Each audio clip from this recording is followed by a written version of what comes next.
I love Starship Troopers. As a young kid, when I first watched the film, I loved the whole man versus gigantic alien bug aesthetic.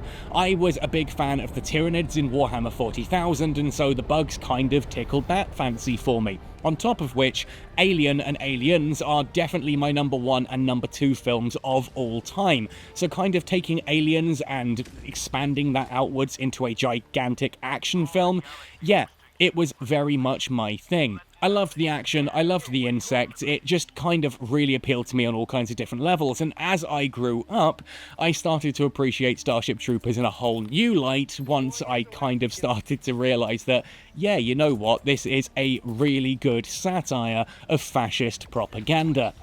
Now, lately, in the past week or so, my Twitter feed, I still refuse to call it X, has popped up with a whole load of really weird discussions about Starship Troopers, and a lot of people apparently completely missing the point that it is fascist propaganda heavily satirized. Like, genuinely, one of the discussions I saw had me howling when the guy literally pointed out, oh, it can't be satire, it can't be fascist propaganda satire, because look at this brain bug alien. How do I relate to that? I absolutely hate how otherly it is, and it doesn't make me want to hug it, it makes me want to just kill it and celebrate when it dies. It's like, yes, my friend, that's the point of the film. It's talking about how if you other something or make it alien, it makes it very easy for fascist propaganda to work against it. That's the point. Anyway, let's not get into a political debate on this one. The entire point of what I'm trying to say here is I love Starship Troopers. I think it's a fantastic film. Young me loved it for action. Adult me loves it for the same reasons, plus a whole slew of other ones. So Helldivers 2. Yeah, of course I was going to be interested in this. On top of that, I also really enjoyed the first Helldivers. I first picked it up on PS Vita, but then had it on PS4, and myself and some couple of real-life friends used to play this an awful lot. I loved it. I thought it was really clever in how its mechanics worked. I actually quite enjoyed the top-down isometric shooter style of it. I loved the fact that when you were calling in the various different stratagems and supports, you had to hold a button and then input a button combination to do so. That kind of triggered the bit of me that really enjoys rhythm games, for crying out loud. Like, yes, I'm a bit of a fan of Hatsune Miku, like, don't judge me, alright? They're good games, they're good games! Anyway, so Helldivers 2 launches recently, and my DMs on Discord get absolutely inundated with people asking, am I going to be covering this game? Am I going to be showcasing it? What do I think of it? Have I played it? Well,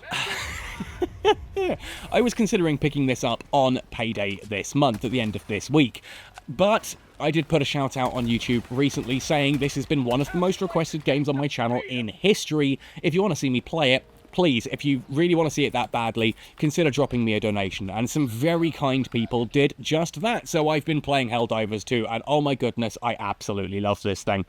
This is the original Helldivers, but with the satire ranked all the way up higher and higher. They have really ramped up the satire for this one. Like, just the tutorial alone. I think it's General Bosch is his name, or Banch, or Bosch, or something like that.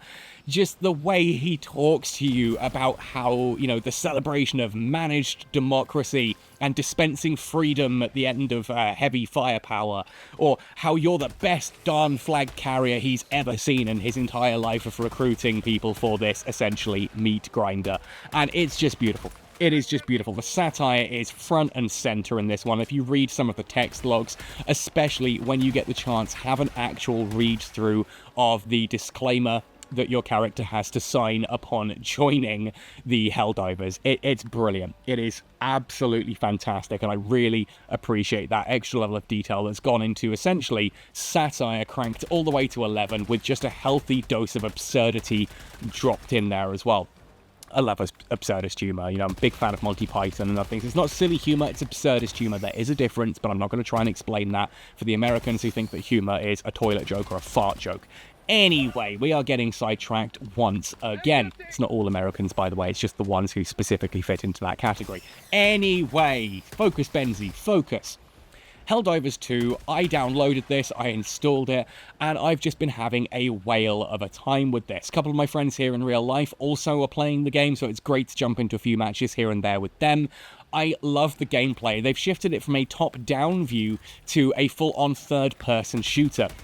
And I actually quite like the description that one of my friends gave to me earlier today about it. It's basically sci-fi satire Dark Souls. When you get up to the higher difficulties, you have to be dodge rolling left, right, and center. It is the same difficulty curve as you expect from a Soulsborne game. It's just done with a hefty amount of satire and a lot of third-person shooting. And again, that whole stratagem mechanic is back, that when you're down, if you want to drop an SOS beacon or call in a machine gun or an airstrike or whatever, you have to hold your left bumper and then input a bunch of codes, basically, up, down, left, right kind of thing, Konami code style, via the D-pad. That then allows you to equip a stratagem grenade-like thing that you toss, and then down it comes a few seconds later. I love this. Powerful tools that you have to, in the spur of the moment, really think hard on. And it's not just the stratagems that do this. Some of the missions are things like opening up a pumping supply on a planet's surface, so you have to access the computer whilst your friends are firing and trying to hold back wave after wave of giant insect bug-like aliens. Whilst they are going to town desperately trying to defend you, you're at this computer desperately putting in up, down, left, right, A, B, select, start, just to try and get the mission up and running. And it's tense, and you mess up these simple button inputs because you are desperately trying to do it as quickly as you can so that you can get back to the shooting, because one of your friends is reloading and currently having his face scribbled off by some gigantic bug. It's great. It's great. The atmosphere is brilliant when you are down on a planet's surface. It can be just dark and moody enough to give this actually really quite tense atmosphere. Yes, it's a silly game, but when you're stalking through the bushes, trying to work out where all of the cyborg enemies are coming at you from next, it can really amp up the tension. And when you're trying to approach a target and not wake up thousands upon thousands of these giant bug-like creatures that are between you and your objective, when you're just trying to pick off a small group to the side, it's brilliant. I love it. Graphically, it's very stylistic. Don't go in here expecting, like, the latest Red Dead Redemption 2 level graphics, which, honestly, I think is a good thing. It's a bit sillier. It's going to age a lot better than that kind of thing.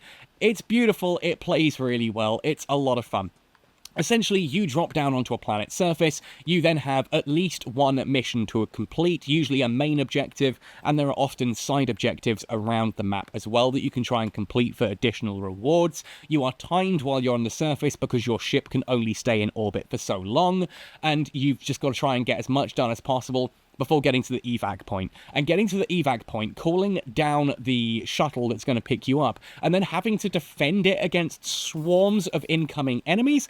Oh boy, it's amazing. And even doing this in solo or as a team, that last stand or trying to hold out just long enough for the dropship to arrive and extract you can be really tense. And there have been missions where literally we've got like no lives left. We are as depleted on our resources as we can be, and there's just insurmountable waves of these aliens running towards us, and we are holding off for the final 5 seconds of this blasted dropship to land so that we can jump in the back of it and actually extract to safety.